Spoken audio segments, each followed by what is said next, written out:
Hello.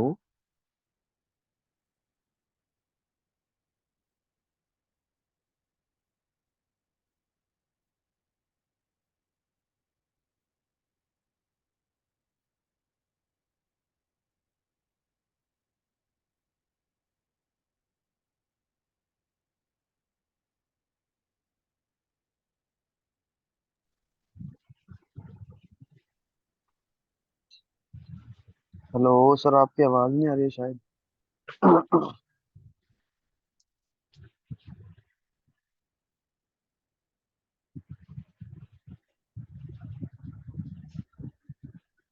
Hello.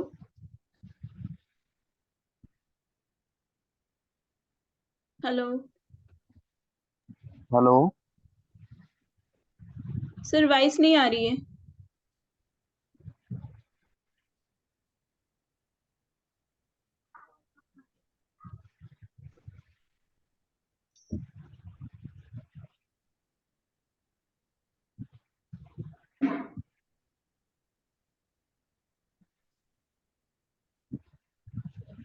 मुझे लग रहा है सर तक हमारी आवाज़ ही नहीं जा रही।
आई थिंक वो कल वाला समझा रहे हैं शायद ऐसा।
एक बार ये रीड कर लो कि पाइथन को डायनेमिक टाइप क्यों लैंग्वेज बोलते हैं। ठीक है, ये चीज समझ में आ गया सबको?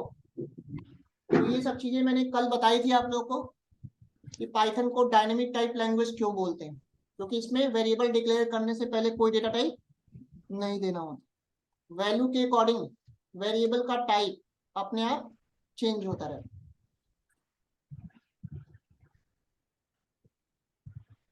यहां तक पीछे कोई डाउट है किसी को?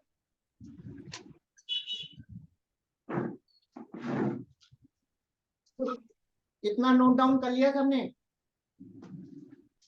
नोट डाउन करते चलना है, इसका नोट्स बनाना है आप लोग को प्रॉपर।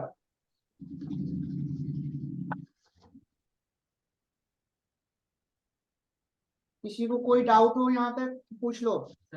हाँ, सेकेंड वाला लाइन अभी मैं आगे बताऊंगा।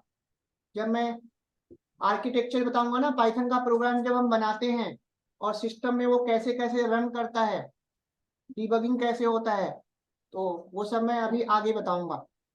ठीक है, तो नीचे वाला जो सेकेंड वाला पैराग्राफ है, अभी आगे जब मैं बताऊंगा पीवीएम का आर्किटेक्चर, तो वहां पे आपको ये चीज क्लियर हो जाएगा कि पाइथन में जब हम प्रोग्राम बनाते हैं और उसको रन करते हैं तो कैसे कैसे वो कंपाइलेशन होता है और कैसे कैसे आपका आउटपुट आता है।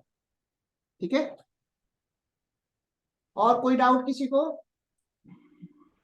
अब इसके बाद आपसे पूछा जाएगा, नेक्स्ट हेडिंग डालो, हिस्ट्री ऑफ पाइथन।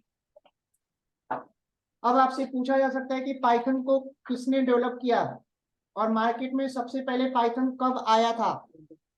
ठीक है, और अभी पाइथन का कौन सा करंट वर्जन चल रहा है, नया, है ना? और पाइथन लैंग्वेज का नाम पाइथन क्यों पड़ा? तो हर लैंग्वेज का नाम रखने का आपको अलग हिस्ट्री मिल जाएगा। ठीक है, तो आपको ये बताना है कि नीदरलैंड के एक डेवलपर थे जिनका नाम क्या था, ह्यूगो वॉन रोसम, है ना? इन्हीं को फादर ऑफ पाइथन बोला जाता है। लिख लेना, फादर ऑफ पाइथन किसको बोलेंगे? और इन्होंने जो काम स्टार्ट किया था 1989 से 1991 में किया था, और मार्केट में सबसे पहले पाइथन का जो वर्जन आया था वो 1994 में आया था, जावा से एक साल पहले। जावा आई थी मार्केट में 1995 में। और अभी इस समय जो करंट वर्जन चल रहा है, लेटेस्ट वर्जन पाइथन का, वो 3.11.4 चल रहा है, जो अभी 7 जून को लॉन्च हुआ है। तो आप लोगों को अभी लेटेस्ट वाले वर्जन पे काम करना सीखना है। अब इन्होंने इसका नाम पाइथन क्यों रखा? तो उस समय नीदरलैंड में एक टीवी कॉमेडी शो चलता था जिनका नाम था, क्या था, मॉन्टी पाइथन फ्लाइंग सर्कस। और इसी टीवी कॉमेडी शो के नाम पे इन्होंने इस लैंग्वेज का नाम क्या रख दिया, पाइथन। तो नोट कर लेना, इस टीवी कॉमेडी शो के ये बहुत ज्यादा फैन थे, इनको देखना बहुत ज्यादा पसंद था। तो इनके माइंड में आइडिया आया कि क्यों ना मैं इस लैंग्वेज का नाम इसी टीवी कॉमेडी शो के नाम पे क्या रख दूं, पाइथन।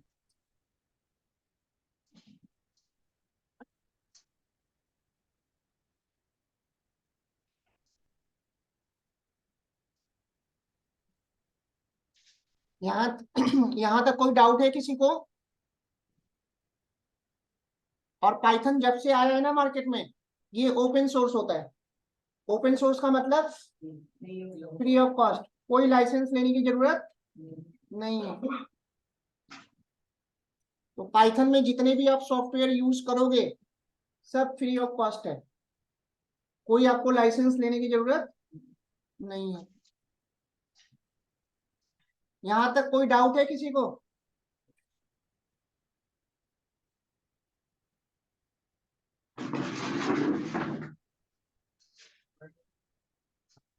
आओ, बंद कर दो।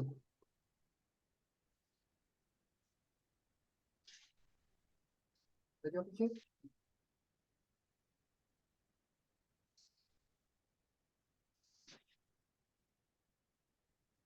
यहाँ तक कोई डाउट किसी को? पीछे सब समझ में आ रहा है?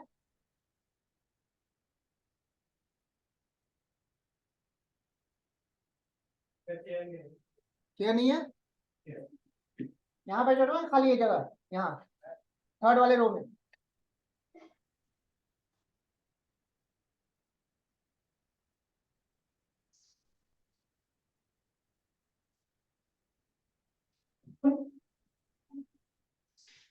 यहां तक सबने नोट डाउन कर लिया? अब वर्जन्स की अगर मैं बात करूं तो सबसे पहला वर्जन नोट कर लेना, 1994 में आया था। ठीक है, पहला और लास्ट वाला वर्जन नोट कर लेना, बस बीच वाला नोट करने की जरूरत नहीं है। तो आपको पहला वर्जन और अभी लेटेस्ट कौन सा वर्जन चल रहा है वो आपको पता होना चाहिए। तो अभी जो करंट वर्जन चल रहा है वो 3.11.4 चल रहा है,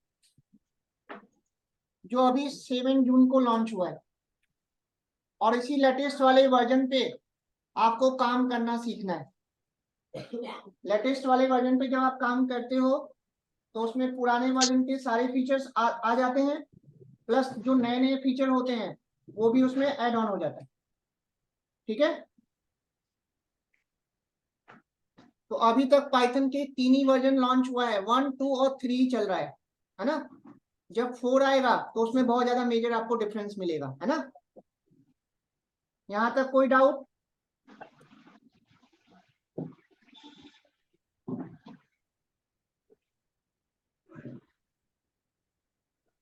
अब ये लिखना नहीं है, बस समझ लो। अभी मैंने आप लोग को बताया कि पाइथन को मल्टीपर्पज प्रोग्रामिंग लैंग्वेज बोलते हैं। तो पाइथन में इतने टाइप के एप्लीकेशंस आप डेवलप कर सकते हो, और हर टाइप के एप्लीकेशंस को डेवलप करने के लिए इसमें अलग अलग लाइब्रेरी है। अगर आपको वेब एप्लीकेशन में जाना है तो पाइथन के साथ साथ आपको जेंगो सीखना पड़ेगा। अगर आपको डेस्कटॉप एप्लीकेशन बनाना सीखना है, आप चाहते हो अपना खुद का कैलकुलेटर बना लें, अपना नोटपैड बनाएं खुद कोडिंग करके, तो उसके लिए टीक इंटर नाम का लाइब्रेरी आता है। आ रही बात समझ में? तो हर टाइप के एप्लीकेशंस को डेवलप करने के लिए अलग अलग लाइब्रेरी होती है। लाइब्रेरी का मतलब क्या होता है? अलग अलग सॉफ्टवेयर आता है और उसको आपको इंस्टॉल करना होगा अपने सिस्टम में, और उन लाइब्रेरी के अंदर पहले से बने बनाए फंक्शंस और मेथड्स होते हैं जिनको हमें बस क्या करना होता है? कॉल करना है। और इन लाइब्रेरी के होने की वजह से हमें उतनी हार्ड लेवल वाली कोडिंग नहीं करनी। बात समझ में आ रही है सबको? तो अभी मैं आगे चल के मैं आपको बताऊंगा कि कौन कौन सी लाइब्रेरी का यूज करके आप कौन कौन सा एप्लीकेशन डेवलप कर सकते हो। तो आपको लाइब्रेरी का नाम याद रखना होगा कि कौन कौन सी लाइब्रेरी से हम किस किस टाइप का ऐप बना सकते हैं। ये कुछ मैंने लाइव एग्जांपल लिखे हुए हैं, इसको आप नोट करना चाहो तो नोट कर लो। जैसे एक ब्लेंडर नाम का सॉफ्टवेयर आता है, गूगल पे सर्च करोगे ब्लेंडर, ये सॉफ्टवेयर बहुत ज्यादा पॉपुलर चल रहा है आजकल, 3D एनिमेशन के लिए यूज होता है ना? और इसकी कोडिंग पाइथन में। इंस्टाग्राम आपने यूज किया होगा, इसकी कोडिंग जेंगो में है। टिक टैक टू ही गेम खेला होगा आपने, स्नैक वाला गेम खेला होगा, नोकिया मोबाइल में जो आता था, वो आपका किस में बना है? पाइथन में। आपका team player C play audio video application है, ये भी आपका पाइथन में बना हुआ है। तो ये सब कुछ रियल लाइफ एग्जांपल्स हैं जिनकी पूरी कोडिंग किस में है? पाइथन में। बात समझ में आ रही है सबको? तो पाइथन का जो स्कोप है वो हर फील्ड में है।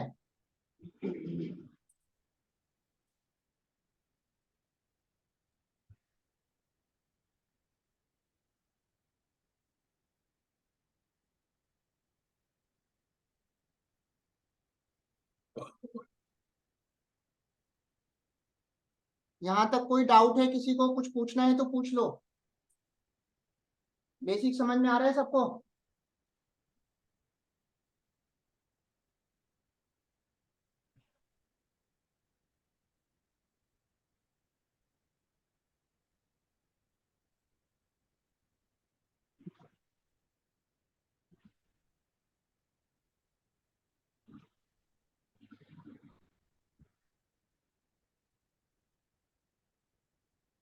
यहां तक हो गया सबका?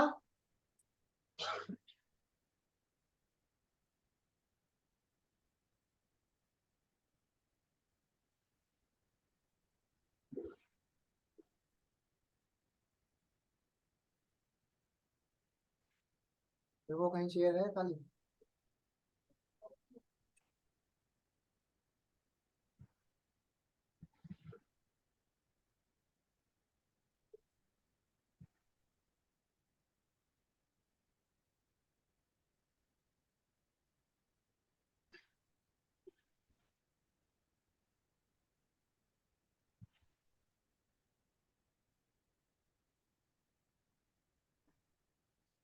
यहां तक सबका हो गया? कोई कंफ्यूजन? अब हेडिंग डालो, फीचर्स ऑफ पाइथन।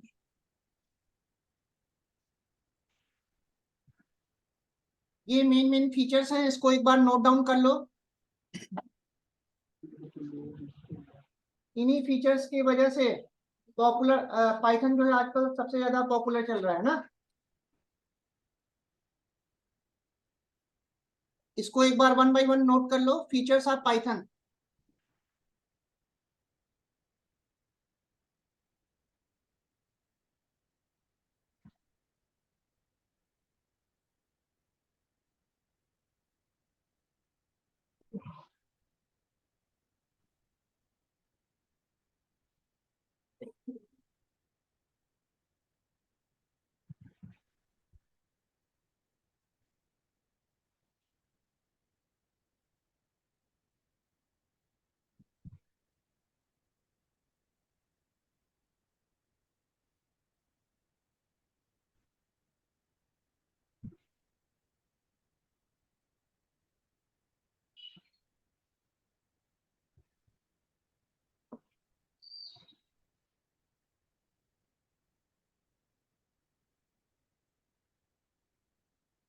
हो गया यहाँ तक सबका? इसमें कोई लाइन जो ना समझ में आ रहा है पूछ लो। क्रॉस प्लेटफॉर्म लैंग्वेज का मतलब लिख लेना, प्लेटफॉर्म इंडिपेंडेंट लैंग्वेज। मतलब पाइथन के कोड को आप किसी भी ओएस पे रन कर सकते हो। पाइथन के कोड को आप विंडोज पे, लाइनेक्स पे, यूनिक्स पे, मैक पे, कोई भी ऑपरेटिंग सिस्टम हो आप उस पे रन कर सकते हो। तो प्लेटफॉर्म इंडिपेंडेंट होता है। क्लियर है?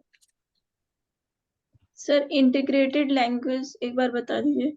इंटीग्रेटेड लैंग्वेज का मतलब लिख लेना कि जो पाइथन लैंग्वेज जो बना है ना, वो C++ को कंबाइन करके बनाया गया है।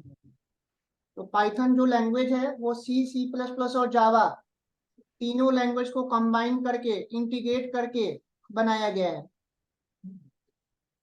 तो पाइथन में आपको C++ और जावा तीनों लैंग्वेज की फीचर्स मिलेंगे। GUI प्रोग्रामिंग का फुल फॉर्म लिख लेना, ग्राफिकल यूजर इंटरफेस। जो हम डेस्कटॉप एप्लीकेशंस बनाते हैं ना, उसको हम क्या बोलेंगे? Graphical user interface.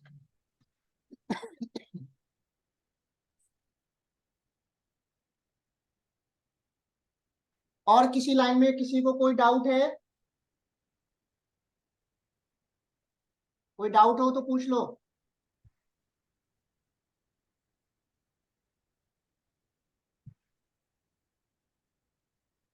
तो कल मैंने यहीं तक बताया था ना?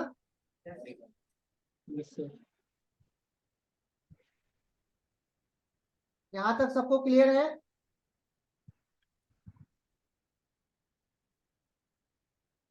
अब ये लिखना नहीं है, बस पढ़ लो कौन कौन सी कंपनी पाइथन को यूज कर रही है।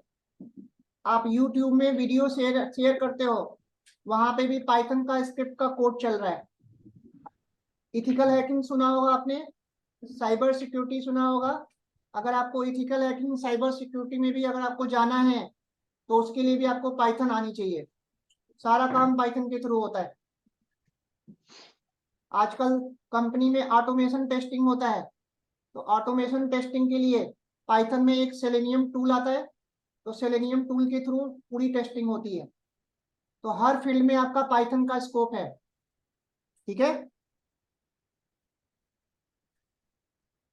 मोस्टली हर कंपनी जो है पाइथन को यूज कर रही है। लाइट वेट होने की वजह से सबसे ज्यादा ये यूज होता है। जो टास्क आप सी में, C++ में, जावा में 10 लाइन का कोड लिख के करोगे, वो काम आप पाइथन में 1 लाइन में कर सकते हो। तो पाइथन में आपको केवल प्रोग्राम बनाना नहीं सीखना है, उसमें आपको कोड को ऑप्टिमाइज करना सीखना है। तो पाइथन में कोड को ऑप्टिमाइज करने के लिए बहुत सारे लेटेस्ट इसमें टेक्निक्स ऐड ऑन कर दिए गए हैं, जो बाकी लैंग्वेज में नहीं होता। इसमें आपको इटरेटर मिलेगा, जनरेटर मिलेगा, डेकोरेटर मिलेगा, लिस्ट कंप्रेंशन मिलेगा, ठीक है, लैम्डा फंक्शन मिलेगा। तो ये सब टेक्निक्स हैं जिनका यूज करके हम जो है कोड को ऑप्टिमाइज करना सीखेंगे, ठीक है। इतनी बात समझ में आई? Yes sir.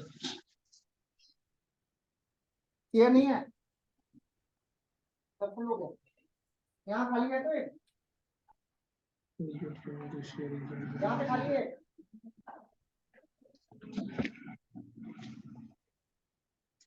और कहीं खाली है?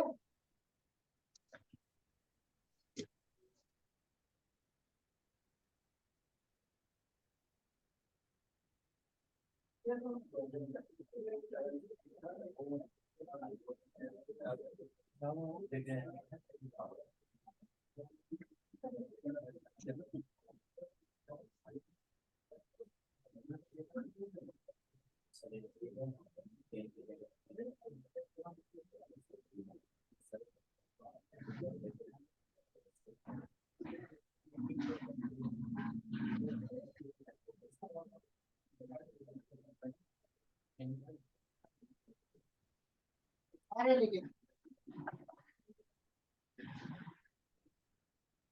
यहाँ तक किसी को कोई कंफ्यूजन है? फैन बंद कर दो, बंद कर दो वहां से। पीछे स्क्रीन सबको दिख रही है ना? कोई डाउट होगा तो पूछ लेना यहाँ तक। अब ये मैंने कुछ मेन मेन लाइब्रेरीज का नाम लिखा हुआ है, इसको एक बार नोट डाउन कर लो, फिर मैं बताता हूँ कि इसका यूज कहाँ कहाँ पे करेंगे। ये कुछ मेन मेन लाइब्रेरीज हैं जो आपको याद रखना होगा। ये सब पाइथन की लाइब्रेरीज हैं, है ना? कौन सी लाइब्रेरी यूज करके आप किस टाइप का एप्लीकेशन डेवलप करोगे, एक बार इसको नोट कर लो, फिर मैं एक्सप्लेन करता हूँ।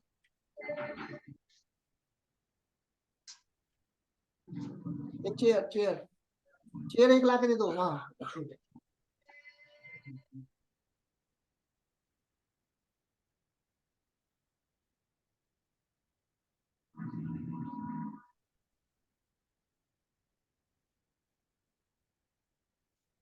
अनीता, यहाँ तक कोई डाउट है? No sir.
यहाँ तक हो गया सबका?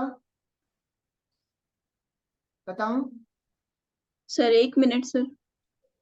ये सब जितनी भी लाइब्रेरीज का मैंने नाम लिखा है, ये सब पाइथन की बनी बनाई लाइब्रेरी हैं, और इन्हीं लाइब्रेरी के होने की वजह से हमें उतनी हार्ड लेवल वाली कोडिंग नहीं करनी, है ना। और इन्हीं लाइब्रेरी के होने की वजह से आजकल कोई नॉन टेक्निकल बंदा भी, अगर कोई बीए बीकॉम किया हुआ बंदा है और वो डेटा एनालिस्ट बनना चाहता है तो इजीली बन सकता है ना। क्योंकि इन सब लाइब्रेरीज में बने बनाए ऑलरेडी फंक्शंस, मेथड्स और क्लासेस होते हैं, बस हमें उन्हें कॉल करना होता है, कोडिंग वो बैक में खुद कर रहा होता है, हमें हार्ड लेवल वाली कोडिंग नहीं करनी होती। आ रही बात समझ में? तो अगर आपसे बोल दिया गया कि पाइथन का यूज करके अगर आपको डेस्कटॉप एप्लीकेशन बनाना सीखना है, आप चाहते हो कि आप अपना खुद का कोडिंग करके पाइथन में आप कैलकुलेटर बनाना चाहते हो, नोटपैड बनाना चाहते हो, छोटे छोटे गेम्स बनाना चाहते हो, तो उसके लिए आपका टीकिंटर नाम का लाइब्रेरी आता है ना। तो कल मैंने दिखाया भी था आप लोगों को। तो आगे चल के जब हम पाइथन में कोडिंग बनाना सीखेंगे तो आगे चल के हम पाइथन में कोडिंग करके खुद का ये कैलकुलेटर बनाना सीखेंगे। जैसे ये टीकिंटर का यूज करके पूरा पाइथन में कोड करके कैलकुलेटर बना हुआ है, ये देखो, तो प्रॉपर काम करेगा आपका ये। तो इस तरह का अगर आपको कोई भी डेस्कटॉप एप्लीकेशन बनाना सीखना है तो आपको टीकिंटर नाम का लाइब्रेरी यूज करना होता है। आ रही बात हमें? और इसमें इतनी हार्ड लेवल वाली कोडिंग नहीं है। ये सब जो कोडिंग दिख रही है ये बटन बनाने का एक सिंटेक्स होता है, एक बार आपने बटन बना लिया बस उसी को कॉपी पेस्ट करते जाओगे, बस नंबर चेंज करते जाओगे। आ रही बात हमें? बस इसकी अगर मैं फंक्शनलिटी की अगर मैं बात करूं तो बस मैंने इसमें कैलकुलेटर में 3 फंक्शन बनाया हुआ है और बस इस 3 फंक्शन के बेस पे ये पूरा कैलकुलेटर हमारा काम कर रहा है। आ रही बात हमें? तो उतनी हार्ड लेवल वाली कोडिंग नहीं है। तो जब आप पाइथन की कोडिंग सीख जाओगे तो आपको ये कोड बहुत ही इजी लगेगा। आ रही बात समझ में? तो इस तरह का अगर आपको एप्लीकेशंस बनाने हैं, छोटे छोटे गेम्स बनाना है, जैसे स्नैक वाला गेम आप लोगों ने खुद खेला होगा, नोकिया मोबाइल में आता था, तो ये टिकिंटर का यूज करके बनाया हुआ है। तो प्रॉपर आपका ये काम कर रहा है, ये देखो, है ना। तो ऐसे ऐसे अगर आपको गेम बनाना होगा, नीचे काउंटर भी आपका चल रहा है, ठीक है। आ रही बात समझ में? तो अगर ऐसे ऐसे अगर आपको गेम्स बनाने हैं, छोटे छोटे डेस्कटॉप एप्लीकेशंस बनाना है, तो इसके लिए आपको पाइथन में टिकिंटर लाइब्रेरी सीखनी होगी, है ना। जैसे ये वाला टिक टैक टोई गेम खेला होगा आपने, है ना। तो ये भी टिकिंटर का यूज करके बना हुआ है। तो ऐसे ऐसे गेम्स बनाना बहुत ही इजी है पाइथन में, उतनी ज्यादा हार्ड लेवल वाली कॉम्प्लेक्स कोडिंग नहीं करनी होगी। आ रही बात समझ में? तो ऐसे ऐसे गेम्स अगर आपको बनाना हो पाइथन में तो बहुत ही इजी कर रखा है। जैसे आपने कार रेसिंग वाला गेम खेला होगा, है ना। ये देखो, ये पाई गेम का यूज करके बनाया हुआ है। तो गेम्स बनाने के लिए मेनली कौन सी लाइब्रेरी यूज करते हैं? पाई गेम। तो कार रेसिंग का गेम देखो ये बना हुआ है ना। इसमें मैंने साउंड भी डाला हुआ है, ठीक है।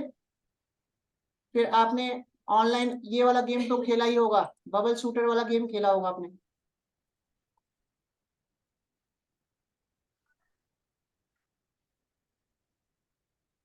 ये भी पाई गेम का यूज करके बना हुआ है।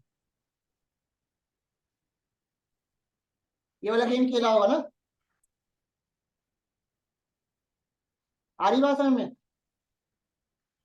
तो ये सब गेम्स बनाना ना पाइथन में बहुत ही इजी है, लाइब्रेरी होने की वजह से।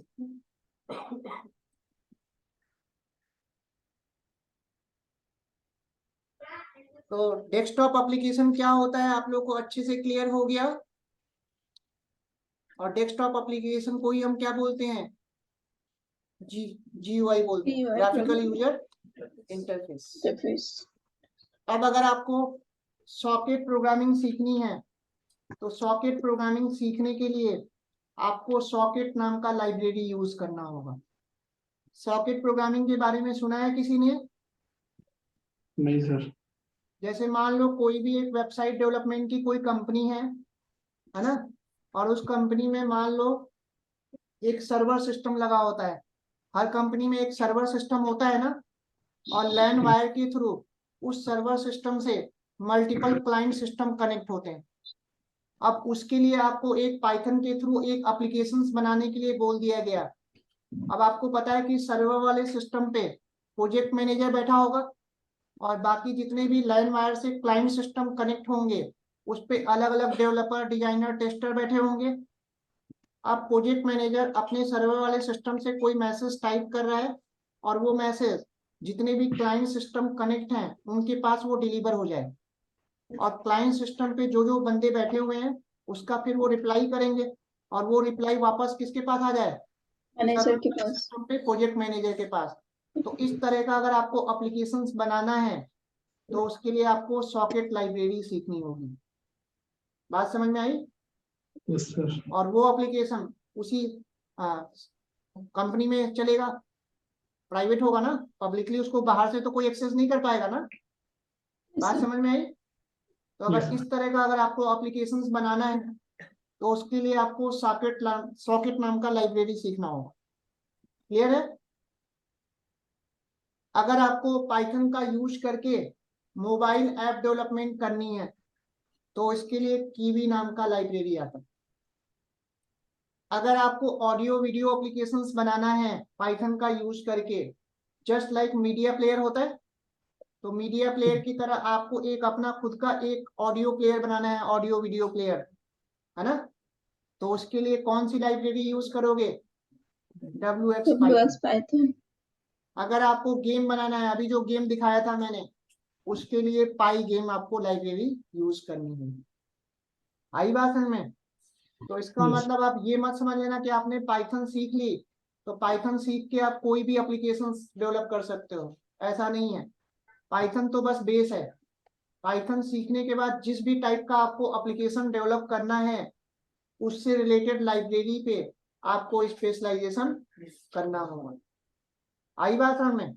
और पाइथन सबके लिए क्या है? कॉमन।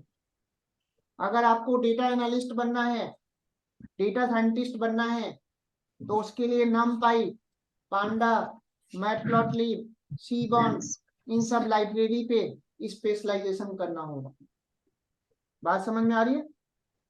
Yes sir. अगर आपको मशीन लर्निंग इंजीनियर बनना है तो उसके लिए आपको NumPy, पांडा, मैटप्लॉटलिब, सीबॉन, scikit-learn, NLTK, OpenCV, इन सब लाइब्रेरी पे स्पेशलाइजेशन करना होगा। आ रही बात में? तो जिसका जिसका मशीन लर्निंग है उसमें हम ऐसे ऐसे रियल लाइफ प्रोजेक्ट्स पे काम करेंगे। आपका फेस रिकॉग्नाइज करे, वेबकैम लगा हुआ है, आपका फेस रिकॉग्नाइज करे और एक्सेल शीट में अटेंडेंस लग जाए। आ रही बात हमें? या आपका फेस रिकॉग्नाइज करके चेक करके बताए कि आप मेल हो या फीमेल हो, या आपका फेस रिकॉग्नाइज करके चेक करके बताए कि आपने मास्क पहना है या नहीं पहना। तो ऐसे ऐसे प्रोजेक्ट्स बनाने के लिए मशीन लर्निंग में आपको OpenCV नाम की लाइब्रेरी आती है, कंप्यूटर विजन इसका फुल फॉर्म होता है। तो ये लाइब्रेरी पे आपको काम करना आना चाहिए। आ रही बात समझ में? आपने मोबाइल में आपने गूगल असिस्टेंट यूज किया होगा, है ना। जो भी बोलते हो वो ओपन हो जाता है ना। तो वो सब मैं रियल लाइफ प्रोजेक्ट्स में आप लोग को करवाऊंगा जिसका जिसका मशीन लर्निंग है। ये देखो मैंने बनाया भी है, तो प्रॉपर आपका काम कर रहा है, ये देखो। और मुश्किल से 10 लाइन का कोड है, उतना हार्ड लेवल वाला कोड नहीं है। आपका वर्चुअल वॉइस असिस्टेंट बन गया गूगल असिस्टेंट की तरह। ये देखो बस इतना सा कोड है। अभी जब पाइथन की कोडिंग आप सीख जाओगे तो ये कोड आपको समझ में आ जाएगा कैसे कैसे मैंने कोडिंग की है। आ रही बात समझ में? यहाँ पे एक स्पीच रिकॉग्निशन नाम की एक लाइब्रेरी होती है, और यही स्पीच रिकॉग्निशन लाइब्रेरी के थ्रू हमारा वॉइस क्या करेगा, जो माइक है वो रिकॉग्नाइज करके और ब्राउजर पे वो चीज ओपन कर देगा। यहाँ पे मैंने डिफॉल्ट वेब ब्राउजर का पाथ दे रखा है गूगल क्रोम, ठीक है। तो अभी जैसे ही मैं इस प्रोग्राम को रन करूंगा, जो भी मैं बोलूंगा, मेरा जो माइक है वो मेरे वॉइस को रिकॉग्नाइज करेगा और रिकॉग्नाइज करके आपके ब्राउजर पे ओपन कर देगा। ये देखो, तो कुछ मैं टाइप नहीं करूंगा,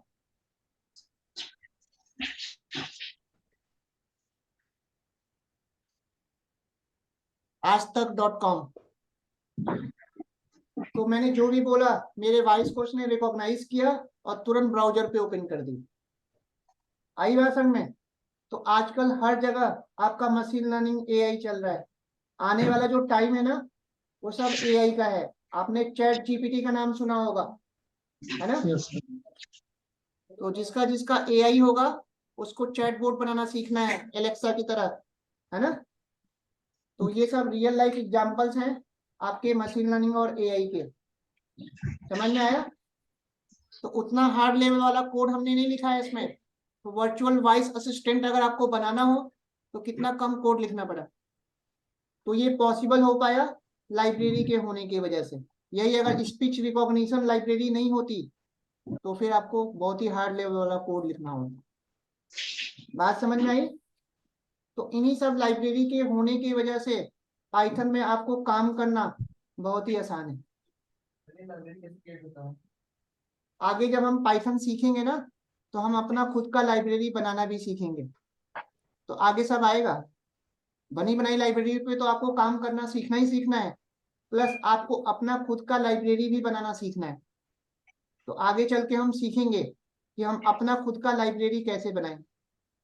ऐसा भी हो सकता है कि कहीं पे आप कोई प्रोजेक्ट बना रहे हो और उस प्रोजेक्ट में आपको कोई ऐसी लाइब्रेरी की जरूरत पड़ गई जो पहले से बनी नहीं है, तब तो आपको बनाना होगा ना। तो आगे Yes, हम sir. बनाना भी सीखेंगे कि अपनी खुद की लाइब्रेरी हम कैसे बनाते हैं। आ रही बात समझ में? Yes, sir. तो चीजें आप लोगों को क्लियर हो रही है? कोई कंफ्यूजन? तो ऐसे ऐसे आपको हर टॉपिक पे अलग अलग रियल लाइफ प्रोजेक्ट्स पे काम करना है ना? तो वन बाय वन सारी लाइब्रेरी आप लोग को अच्छे से समझ में आया कि कौन सी लाइब्रेरी हम किस में यूज करेंगे। तो साइकिट लर्न, एनएलटीके और ओपन सीवी जो लाइब्रेरी है, ये बेसिकली मशीन लर्निंग के लिए यूज होता है, ठीक है। और अगर आपको एआई में जाना है, आर्टिफिशियल इंटेलिजेंस में जाना है, डीप लर्निंग में जाना है, तो उसके लिए टेंसर फ्लो या पाईटार्च लाइब्रेरी यूज होती है। टेंसर फ्लो लाइब्रेरी को गूगल ने डेवलप किया है, लिख लेना। और पाईटार्च लाइब्रेरी को फेसबुक ने लॉन्च किया है। तो कुछ कंपनी टेंसर फ्लो पे काम करती है और कुछ कंपनी पाईटार्च पे काम करती है। आई बात समझ में? और टेंसर Yes. फ्लो और पाईटार्च जो लाइब्रेरी है बेसिकली यूज होता है एआई के लिए, डीप लर्निंग के लिए। आपने ड्राइवरलेस कार सुना होगा। Yes, sir. इंडिया में आप ओला कार बुक करते हो तो उसमें ड्राइवर बैठा होता है ना? लेकिन यूएस में जब आप ओला कार बुक करोगे कोई ड्राइवर नहीं बैठा होता, बिना ड्राइवर के कार चलती है।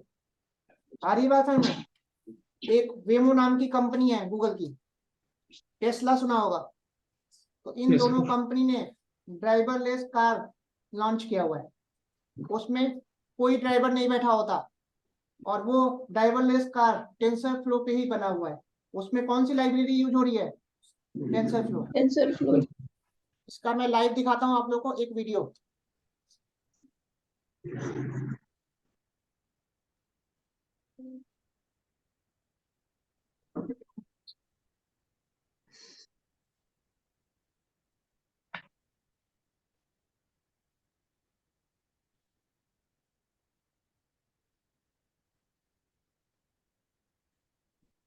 ये वाला वीडियो देखो, वेमो नाम की कंपनी है जो ऑलरेडी ड्राइवरलेस कार लॉन्च कर चुकी है। ध्यान से इसका वीडियो देखना।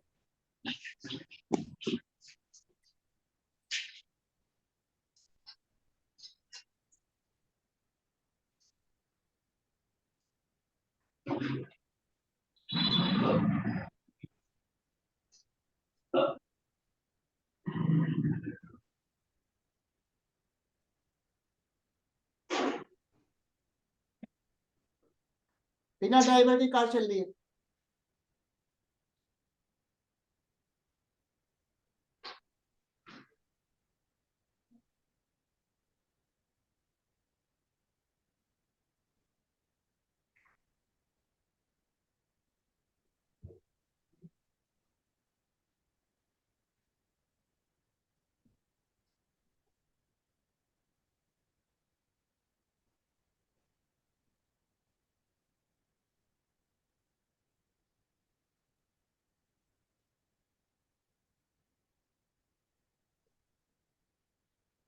आ रहा है समझ में सबको? और आपने ये भी सुना होगा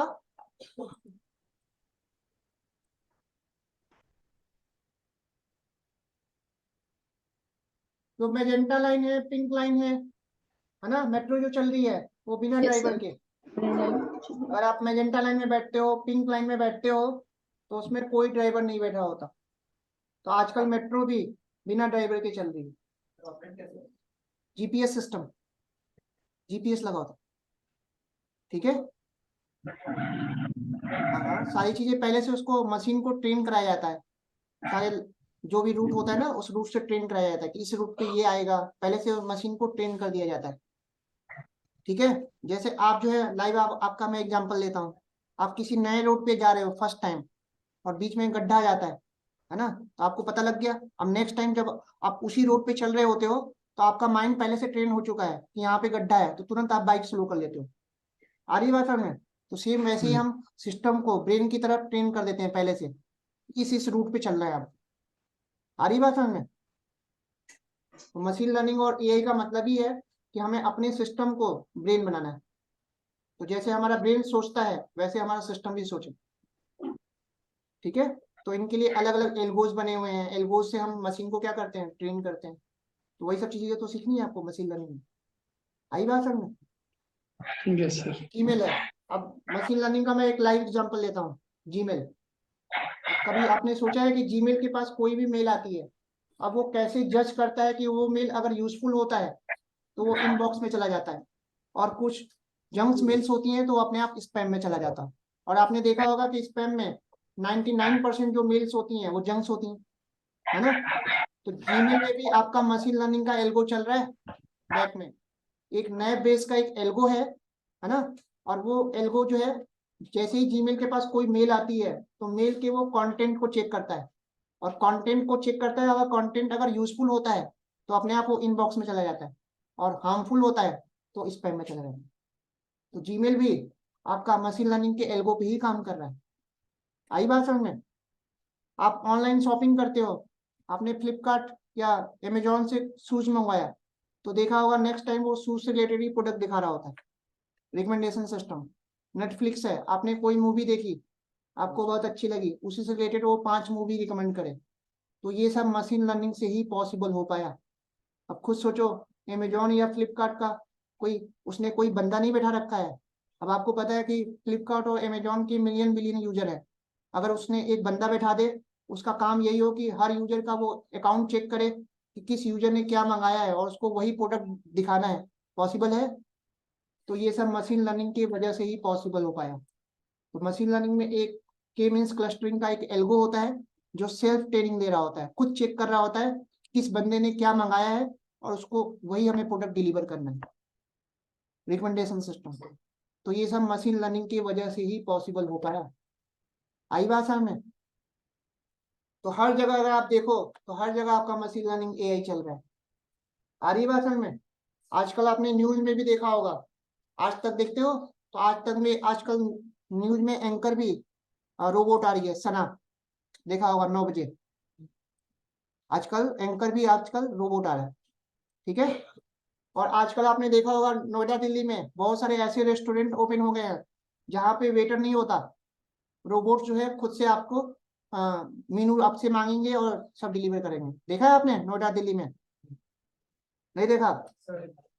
सब एआई की वजह से। ये देखो,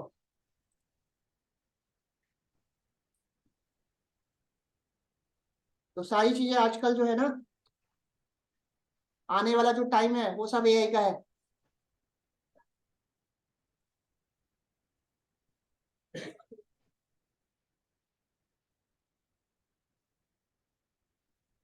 ये देखो, ये नोएडा में खुला हुआ है।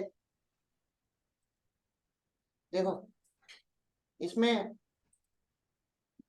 वेटर नहीं है, रोबोट्स जो है आपसे मीनू पूछेगा क्या लेना है आपको।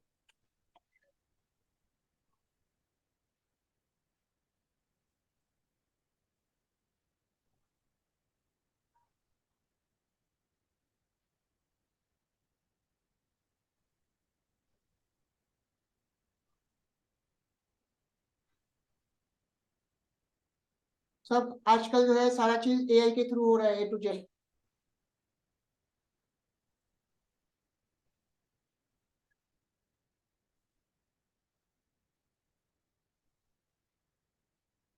दोनों का अलग अलग नाम भी रखा है उसने।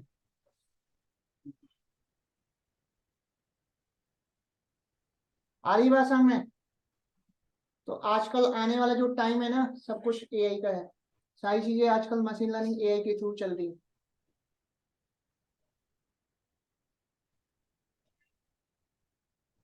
तो ये सब यूट्यूब में वीडियो देखना, आप लोग समझ में आ रहे हैं?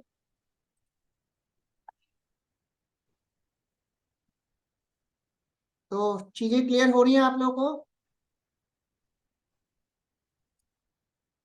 तो टेंसर फ्लो के बारे में आप लोगों को समझ में आ गया, लाइव यूज। तो अगर आपको एआई में अगर आपको जाना है तो उसके लिए आपको टेंसर फ्लो लाइब्रेरी सीखनी होगी, जिसको गूगल ने डेवलप किया। तो मेन लाइब्रेरी के बारे में आप लोगों को चीजें क्लियर हो गई कि किस किस लाइब्रेरी से हम क्या क्या चीजें डेवलप कर सकते हैं। और टेंसर फ्लो लाइब्रेरी को गूगल ने डेवलप किया है, और पाईटार्च लाइब्रेरी को फेसबुक ने लॉन्च किया है। साइकिट लर्न जो लाइब्रेरी है, ये मशीन लर्निंग के लिए यूज होता है। मशीन लर्निंग में जो अलग अलग एल्गो पे जो आपको काम करना सीखना है ना, 3 टाइप की लर्निंग होती है मशीन लर्निंग में। सुपरवाइज लर्निंग होता है, अनसुपरवाइज लर्निंग होता है, रीइंफोर्समेंट लर्निंग होता है।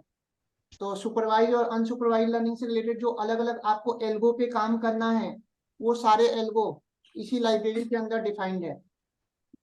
आई बात समझ में? और कोई डाउट किसी में? तो ऐसी ऐसी बहुत सारी लाइब्रेरी मिलेगी, है ना। ये तो मैंने बस मेन लाइब्रेरी लिखा है मैंने, है ना। पाइथन में आपको 5,000 से ज्यादा लाइब्रेरी मिल जाएंगे बने बनाए। और इन्हीं लाइब्रेरी के होने की वजह से हमें उतनी हार्ड लेवल वाली कोडिंग, जावा में, डॉटनेट में, इन सब लाइब्रेरी के न होने की वजह से आप जावा का यूज करके डेटा एनालिस्ट नहीं बन सकते। आ रही बात समझ? हाँ, क्या चीज? किसमें? जावा में है ही नहीं ना, पॉसिबल ही नहीं है, क्योंकि जावा में इतना हार्ड लेवल वाला कोड है, आप कर ही नहीं पाओगे। और पाइथन में कोड को ऑप्टिमाइज करने का जो टेक्निक है, इतना अच्छा दे रखा है कि जो अभी तक किसी लैंग्वेज में है ही नहीं। आई बात समझ में?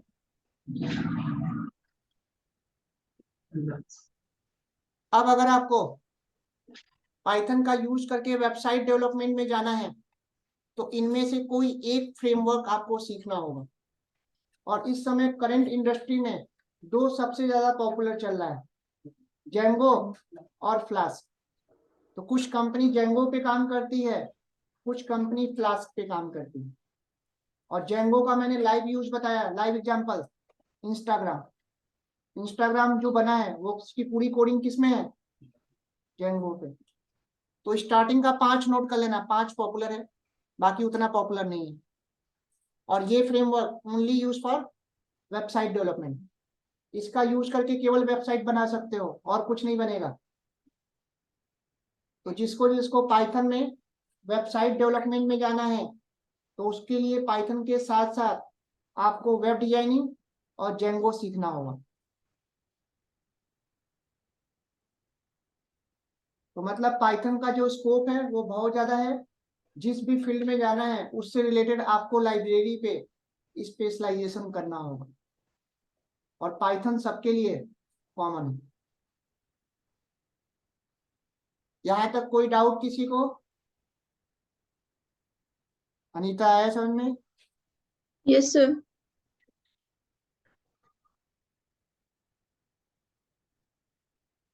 किसी को कोई डाउट हो यहाँ तक तो पूछ लेना। तो इन्हीं सब लाइब्रेरी का नाम आप लोग को याद रखना है अभी। और जिसका जिसका पाइथन फुल स्टैक कोर्स जिसने ज्वाइन किया होगा उसको तो जेंगो करना ही करना है, ठीक है। यहाँ तक कोई कंफ्यूजन? अब जब हम पाइथन में प्रोग्राम बनाना सीखेंगे तो उसके लिए आपको पाइथन की कोडिंग करने के लिए अलग अलग सॉफ्टवेयर आते हैं। जैसे जावा की कोडिंग करने के लिए आपका नेटबीन्स आता था, इक्लिप्स आता है ना। वेबसाइट डेवलपमेंट के लिए हम VS कोड यूज करते हैं, है ना। सब लाइन यूज करते हैं, ड्रीम वीवर यूज करते हैं। तो वैसे ही अगर आपको पाइथन की कोडिंग करनी है तो पाइथन की कोडिंग करने के लिए अलग अलग एडिटर आते हैं, है ना। तो आप जब पाइथन पे कोडिंग करना सीखोगे तो उसके लिए स्टार्टिंग के जो 5 हैं इन सब पे आपको काम करना आना चाहिए। आइडल, पाइचार्म, स्पाइडर, जुपिटर नोटबुक और गूगल कोलैब। स्टार्टिंग का 5 नोट कर लो। इनको एडिटर बोलते हैं, IDE बोला जाता है, इंटीग्रेटेड डेवलपमेंट इन्वायरमेंट। तो ये अलग अलग सॉफ्टवेयर्स हैं जिन पे हम कोड करना सीखेंगे। तो जब हम पाइथन में प्रोग्रामिंग सीखेंगे तो आपको स्टार्टिंग के 5 सॉफ्टवेयर पे कोड आपको करना आना चाहिए। तो 1 बाय 1 मैं सब पे बताऊंगा आपको, सबका सॉफ्टवेयर कैसे कैसे इंस्टॉल कैसे करते हैं और अलग अलग हम इस पे काम कैसे करेंगे, 1 बाय 1 हम देखेंगे। पाइथन का जो ऑफिशियल सॉफ्टवेयर है वो आपका आइडल है। बाकी के जो सॉफ्टवेयर मैंने लिखा है वो थर्ड पार्टी कंपोनेंट है। मेन आपका पाइथन का सॉफ्टवेयर कौन सा है? आइडल। आइडल। और जितने भी प्रोफेशनल डेटा एनालिस्ट या डेटा साइंटिस्ट हैं वो सबसे ज्यादा जुपिटर नोटबुक पे काम करते हैं, गूगल कोलैब पे काम करते हैं। तो जितने भी प्रोफेशनल डेटा साइंटिस्ट हैं, मशीन लर्निंग इंजीनियर हैं, AI इंजीनियर हैं, वो सारा काम किस पे करते हैं? जुपिटर नोटबुक या गूगल कोलैब पे, ठीक है। क्योंकि ये यूजर फ्रेंडली है, इसमें ऐसे ऐसे कॉन्सेप्ट फीचर दे रखे हैं जो कोई आपका आइडल और पाइचार्म में है ही नहीं। तो जब हम इसको प्रैक्टिकली करेंगे तो सारे फीचर्स मैं बताऊंगा, ठीक है। आइडल सर आपका यूजर फ्रेंडली नहीं है, आपको आइडल पे काम करना अच्छा नहीं लगेगा। लेकिन वहीं पे अगर मैं आइडल के कंपेयर में जब जुपिटर नोटबुक पे काम करना आपको बताऊंगा तो आपको जुपिटर नोटबुक पे काम करना अच्छा लगेगा, इजी लगेगा, क्योंकि जुपिटर नोटबुक यूजर फ्रेंडली बना रखा है और आइडल आपका यूजर फ्रेंडली नहीं है। अभी मैंने बताया कि आपको डेटा एनालिस्ट बनना है तो उसके लिए नमपाई, पांडा, मैटप्लॉटलिब, सीबॉन इन सब लाइब्रेरी पे स्पेशलाइजेशन करना होगा। और जुपिटर नोटबुक में ये सब लाइब्रेरी पहले से इंस्टॉल करके देता है और आइडल में पहले से इंस्टॉल नहीं होता। उसमें 1 बाय 1 आपको सारी लाइब्रेरी इंस्टॉल करना पड़ता है। तो बहुत सारे एडवांटेज हैं जुपिटर नोटबुक के जो आपको आइडल और पाइचार्म और स्पाइडर में नहीं मिलेगा। इसीलिए प्रोफेशनल जो है वो जुपिटर नोटबुक को ज्यादा प्रेफर करते हैं। तो आगे जब हम प्रैक्टिकल करेंगे तो और आपको अच्छे से समझ में आ जाएगा कि आइडल में और जुपिटर नोटबुक में मेन क्या क्या डिफरेंसेस होता है। इतनी बात समझ में आ गई सबको? कोई डाउट, कुछ पूछना है तो पूछ लो यहाँ तक, बेसिक सर 1 बाय 1। हाँ, आईडी का फुल फॉर्म बता दीजिए।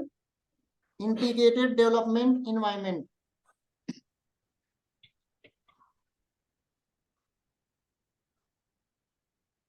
यहाँ तक सबको समझ में आ गया? तो पाइथन का आपको इंट्रोडक्शन बेसिक चीजें सब समझ में आ रहा है ना 1 by 1? Integrated development environment, editor बोलते हैं इसको, एडिटर, ठीक है। पीछे कोई डाउट है? अब पाइथन की जब हम कोडिंग करना सीखेंगे कुछ ऐसे ऐसे कोड मिलेंगे, तो ये हम प्रैक्टिकल जब देखेंगे तब देखेंगे। अब नेक्स्ट हेडिंग डालो, ये लिख लो, आप हेडिंग डालना आर्किटेक्चर ऑफ पीवीएम हेडिंग डालना।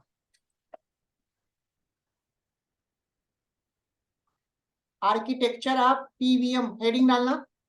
पीवीएम का फुल फॉर्म होता है पाइथन वर्चुअल मशीन। अब आपसे इंटरव्यू में ये क्वेश्चन पूछा जाएगा कि जब हम पाइथन का कोई भी प्रोग्राम बनाते हैं और उसको रन करते हैं तो आपका आउटपुट आ जाता है। अब पाइथन का जब भी कोई कोड आप रन करते हो तो एग्जीक्यूशन स्टेप्स कैसे कैसे होता है, सिस्टम में वो बैक में कैसे कैसे हमारा सोर्स कोड कंपाइल होता है और कैसे कैसे हमारा आउटपुट आता है जो आपको दिखता नहीं है। तो वो चीज है, इसको एक बार नोट कर लो, फिर मैं अच्छे से इसको एक्सप्लेन कर रहा हूँ कि कैसे काम करता है। तो हेडिंग डाल देना architecture of PVM Python virtual machine. और ये पूरा नोट डाउन कर लो, इमेज भी बना लेना जो इमेज बना हुआ है।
यहाँ तक हो गया सबका?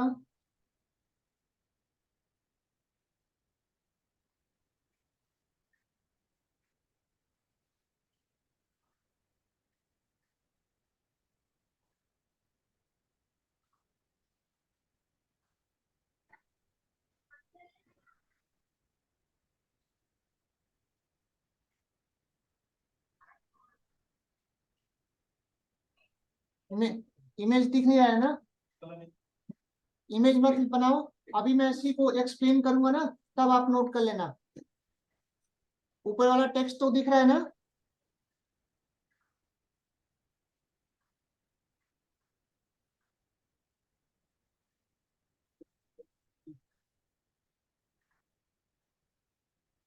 यहाँ तक हो गया सबका? अब मैं एक्सप्लेन करूं कैसे काम कर रहा है, तो इसको ध्यान से समझना। अगर आपसे पूछा जाता है कि पाइथन का जो कोड है वो कौन से इन्वायरमेंट में रन करता है, तो आपको बताना है पीवीएम। जितने भी प्रोग्रामिंग लैंग्वेज आप पढ़ोगे ना, हर लैंग्वेज के कोड को रन करने के लिए हमें एक वर्चुअल मशीन की जरूरत पड़ती है, एक रन टाइम इन्वायरमेंट की जरूरत पड़ती है। जैसे अगर मैं जावा की बात करूं, तो जावा में जो वर्चुअल मशीन होता है उसका नाम होता है JVM, Java virtual machine. Dot net की अगर मैं बात करूं, तो डॉट नेट के कोड को रन करने के लिए जो रन टाइम इन्वायरमेंट होता है उसका नाम होता है CLR, common language run time. तो वैसे ही पाइथन के कोड को रन करने के लिए हमें जो रन टाइम इन्वायरमेंट की जरूरत होती है उसका नाम क्या होता है, पीवीएम, पाइथन वर्चुअल मशीन।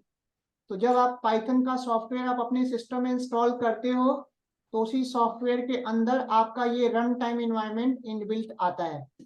ठीक है।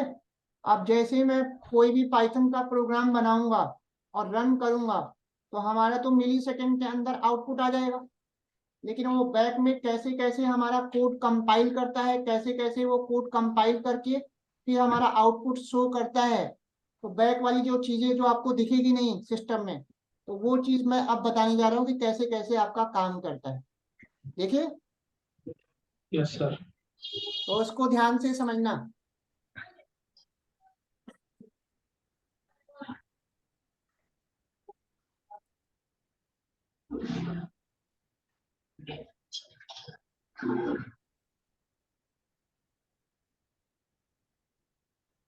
सबसे पहले हमने क्या किया, हमने अपने सिस्टम में एक नोटपैड ओपन किया। नोटपैड हर सिस्टम में होता है, यस सर। तो मैंने सिंपल सा एक नोटपैड ओपन किया और इस नोटपैड पे मैंने एक पाइथन का छोटा सा प्रोग्राम बनाया, 3-4 लाइन का।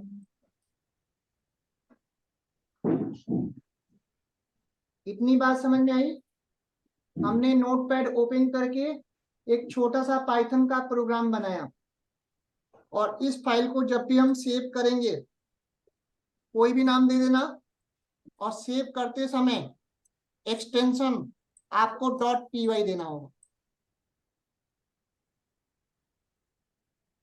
कोई भी लैंग्वेज में जब आप कोड लिखते हो, तो हर लैंग्वेज का अपना अलग अलग एक्सटेंशन होता है। Yes sir. अगर आप सी लैंग्वेज में प्रोग्रामिंग करते हो, तो फाइल जब सेव करते हो तो एक्सटेंशन क्या लेता है, .c।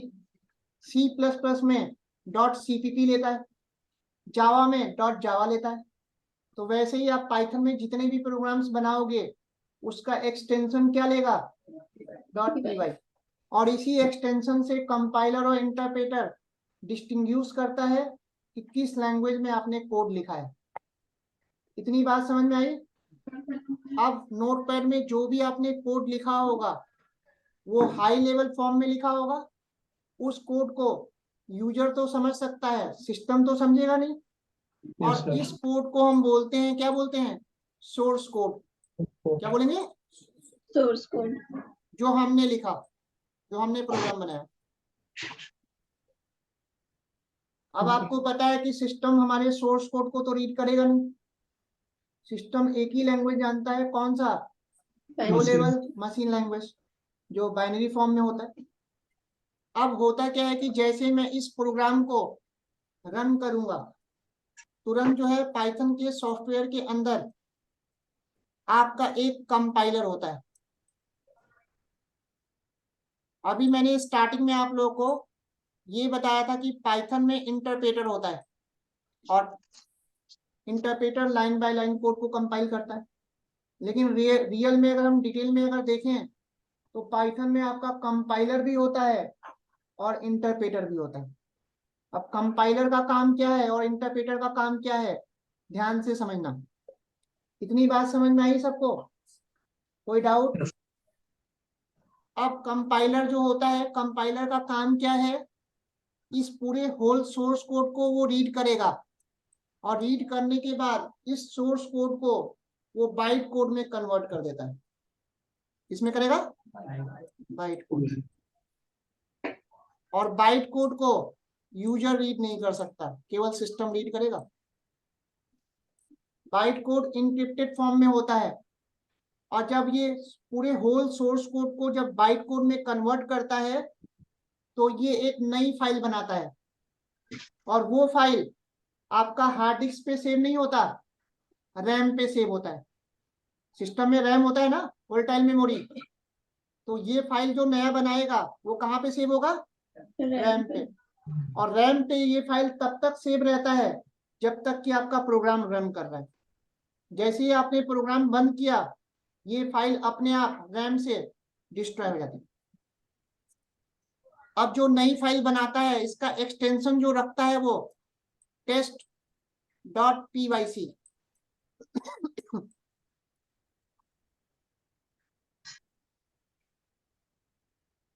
तो सोर्स कोड को जब वो कंपाइल करेगा, और कंपाइल करके जो वो बाइट कोड बनाता है, एक नई फाइल बनाता है, उस फाइल को उसको रैम पे सेव करेगा, और उसका एक्सटेंशन क्या रखेगा, PYC। .pyc। और .pyc का मतलब पाइथन कंपाइल कोड। कोड आपका आप कंपाइल हो चुका। बात समझ में आई? अब जब आपका सोर्स कोड बाइट कोड में कन्वर्ट हो जाता है, अब यही बाइट कोड वाला कोड पीवीएम में जाता है, पाइथन वर्चुअल मशीन में। तो हमेशा याद रखना, कभी भी पाइथन वर्चुअल मशीन में सोर्स कोड कभी नहीं जाता।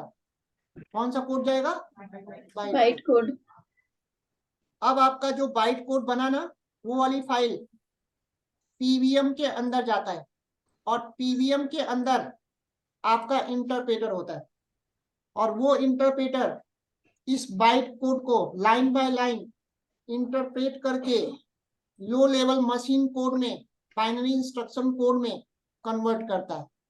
तब जाके सिस्टम समझता है कि हमें कौन सा टास्क परफॉर्म करना है। इतनी बात समझ में आई? तो यहाँ पे जो इंटरप्रेटर होता है, इंटरप्रेटर के पास ये राइट नहीं है कि डायरेक्ट वो सोर्स कोड को रीड कर पाए। इंटरप्रेटर केवल बाइट कोड को ही रीड कर सकता है। तो इसीलिए यहाँ पे कंपाइलर का कॉन्सेप्ट बनाया गया कि कंपाइलर सबसे पहले क्या करे, सोर्स कोड को बाइट कोड में कन्वर्ट करे, क्योंकि जब तक वो बाइट कोड में कन्वर्ट नहीं करेगा तब तक इंटरप्रेटर उस कोड को रीड नहीं कर सकता। और जब तक उस कोड को इंटरप्रेटर रीड नहीं करेगा तब तक उसको वो लो लेवल मशीन कोड में कन्वर्ट नहीं करेगा।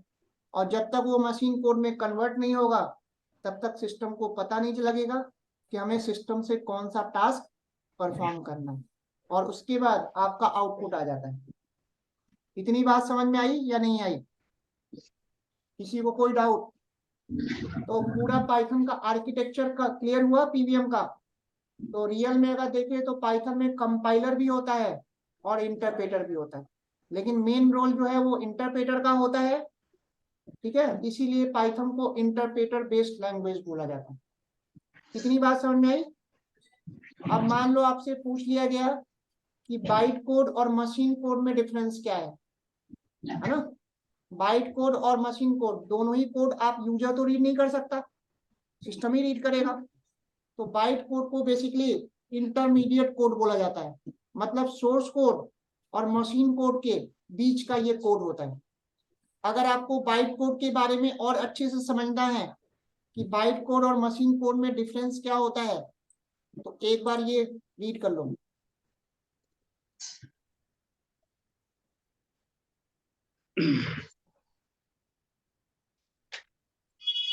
एक बार ये रीड करो, समझ में आ जाएगा आपको। ध्यान से पढ़ना।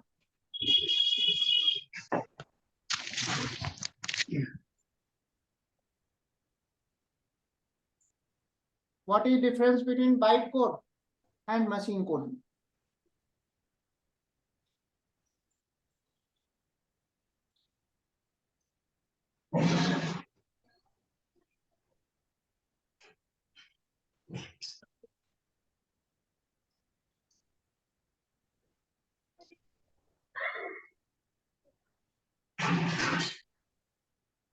तो बाइट कोड हो या मशीन कोड हो, उसको यूजर रीड कर ही नहीं सकता, ओनली सिस्टम ही रीड करेगा। तो आगे चल के जब हम पाइथन में कोड बनाना सीखेंगे ना, तो मैं ये .pyc फाइल सेव तो होता नहीं है, तो एक कमांड होता है, आप चाहते हो कि मैं उसको सेव करके देखूं कि बाइट कोड बनाता कैसे है, और उस कोड को मैं देखना चाहता हूं।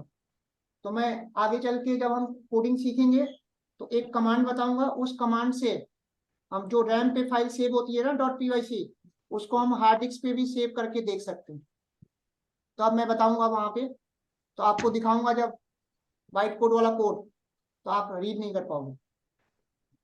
आई बात है, इनक्रिप्टेड फॉर्म में होगा, उसको केवल सिस्टम ही समझ सकता है, हम नहीं समझ सकते। और पाइथन में कुछ ऐसा कॉन्सेप्ट बनाया गया कि जब भी हम पाइथन में कोई प्रोग्राम बनाते हैं तो जो बाइट कोड वाली फाइल बनती है, उस फाइल का हमें तो कोई काम है नहीं, वो तो केवल सिस्टम के लिए। तो इसीलिए कुछ ऐसा कॉन्सेप्ट बनाया गया कि वो फाइल तब तक रैम पे सेव हो जब तक कि हमारा प्रोग्राम रन कर रहा है, और जैसे ही हमारा प्रोग्राम का काम खत्म, वो अपने आप फाइल डिलीट हो जाए। जावा में यही बाइट कोड वाली फाइल सेव होती है, क्लास फाइल बनती है, सी में सेव होती है। अब खुद सोचो, मान लो मैंने पाइथन में 10 प्रोग्राम बनाया, अब 10 प्रोग्राम जब मैं रन करूंगा तो उसके साथ ये बाइट कोड वाली फाइल सेव होती हार्ड डिस्क में, तो फालतू में एक्स्ट्रा स्पेस लेगा, हार्ड डिस्क फुल होगा, और उस Yes. बाइट कोड वाली फाइल की हमें कोई जरूरत है? No, sir. अगर हम No. उसको सेव करके रख भी लें तो हम समझ तो सकते नहीं, हमारे काम की। तो वो तो केवल सिस्टम के लिए है। तो ऐसा इसमें कॉन्सेप्ट बनाया गया कि वो फाइल बने लेकिन सेव ना करे और ऑटोमेटिकली उसको डिलीट करे, ताकि आपका मेमोरी सेव हो जाए, हार्ड डिस्क में ज्यादा मेमोरी सेव कंज्यूम ना करे। बात समझ में आई? तो हर तरह से पाइथन का आपको एडवांटेज मिलेगा। जावा में ये कॉन्सेप्ट नहीं दे रखा है। जावा में कोई भी प्रोग्राम बनाओगे, कंपाइल करोगे, रन करोगे, तो सोर्स कोड तो आपको सेव होगा ही होगा हार्ड डिस्क में, बाइट कोड वाला भी फाइल सेव होगा, जिसकी हमें कोई जरूरत नहीं है। फालतू में एक्स्ट्रा वो हार्ड डिस्क का स्पेस ऑक्युपाई करता है। आई बात समझ में? तो अब आप लोगों को वर्किंग समझ में आया, पीवीएम का कैसे कैसे काम करता है। किसी को कोई डाउट हो अभी भी तो पूछ लो। तो इंटरव्यू में आपसे ये चीजें पूछा जाएगा कि पीवीएम का आर्किटेक्चर कैसे होता है। आ रही बात समझ में? तो पाइथन का इंट्रोडक्शन आप लोग को अच्छे से क्लियर हो गया। ये मेरा व्हाट्सएप नंबर है, जिसको नोट करना है नोट कर लो। कुछ अगर डाउट्स होता है तो व्हाट्सएप पे अलग से मैसेज कर सकते हो। और मंडे को मैं आप लोगों का इस पूरे क्लास का एक गूगल क्लासरूम बना दूंगा। आ रही बात समझ में?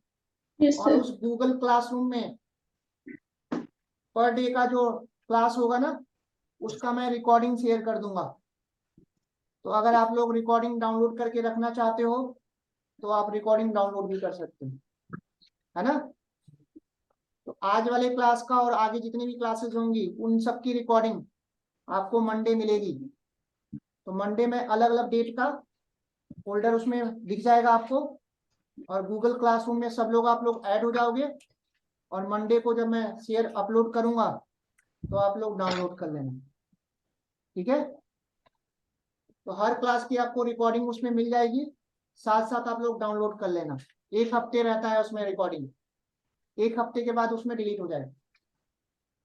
तो साथ साथ आप लोग क्या करोगे, डाउनलोड कर लो। और उसी गूगल क्लासरूम में मैं आपको पाइथन का ई बुक शेयर करूंगा पढ़ने के लिए, कुछ नोट्स शेयर करूंगा, तो साथ साथ उसी में मैं हर पर डे का क्लास का असाइनमेंट नोट्स सब शेयर करूंगा। आ रही बात समझ में? Yes, sir. और मान लो कभी कोई क्लास अगर नहीं होती है तो उसी गूगल क्लासरूम में मैं मैसेज डालूंगा, आपके पास सबके मेल आईडी पे मिल जाएगा, ठीक है? या आप लोगों को कुछ अगर डाउट्स होगा तो गूगल क्लासरूम में भी आप लोग मैसेज डालोगे, मेरे को मिल जाएगा। आ रही बात समझ में? Yes sir. कोई डाउट? अब अभी जो मैंने आर्किटेक्चर बताया उसका मैंने एक इमेज डाउनलोड किया है, इसको भी देख लो। अभी जो मैंने बताया वही चीज का ये इमेज है, देख लो एक बार।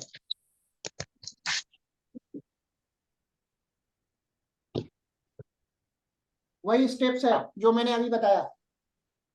सोर्स कोड को पहले कंपाइलर बाइट कोड में कन्वर्ट करता है, .pyc फाइल बनाता है, और वही बाइट कोड वाला फाइल पीवीएम में जाता है, interpreter line by line compile करके इंटरप्रेट करके मशीन कोड में कन्वर्ट करता है, तब जाके आपको आउटपुट दिख जाता है।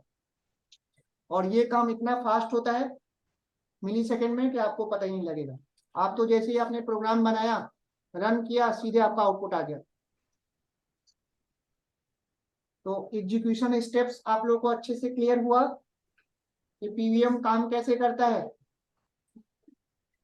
अब पाइथन के इंट्रोडक्शन में कोई डाउट तो नहीं है किसी को? कुछ कंफ्यूजन हो, किसी को कुछ पूछना हो तो पूछ लो।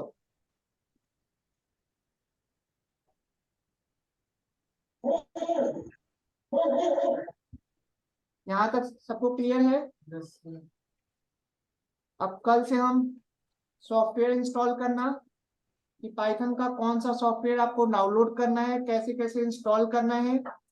तो सबसे पहले हम पाइथन में आइडल पे काम करना सीखेंगे। तो जब आपको आइडल पे काम करना अच्छे से आ जाएगा, देन उसके बाद फिर मैं पाइचार्म पे, स्पाइडर पे, जुपिटर नोटबुक पे और गूगल कोलैब पे बताऊंगा। आ रही बात सर में?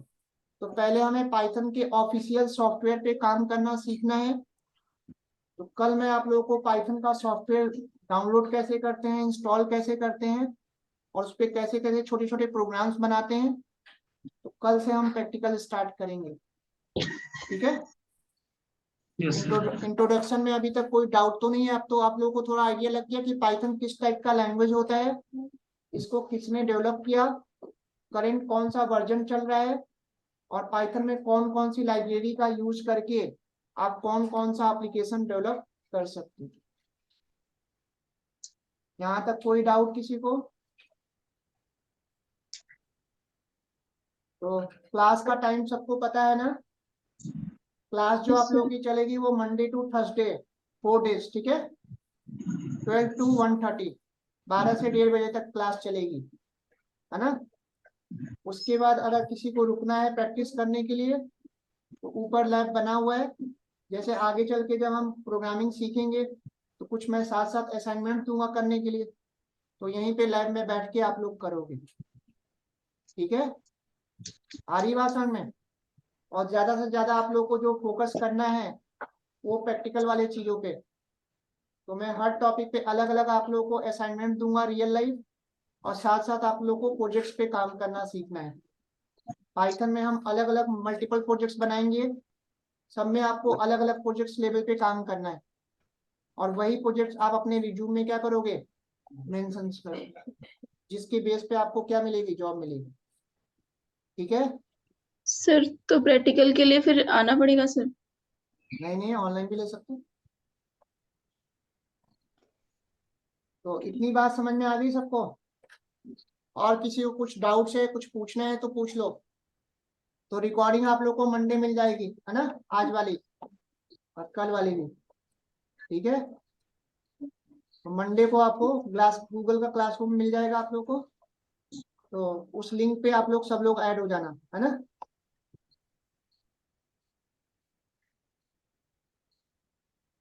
लाइट ऑन कर दें, कल करते हैं अब आगे, है ना?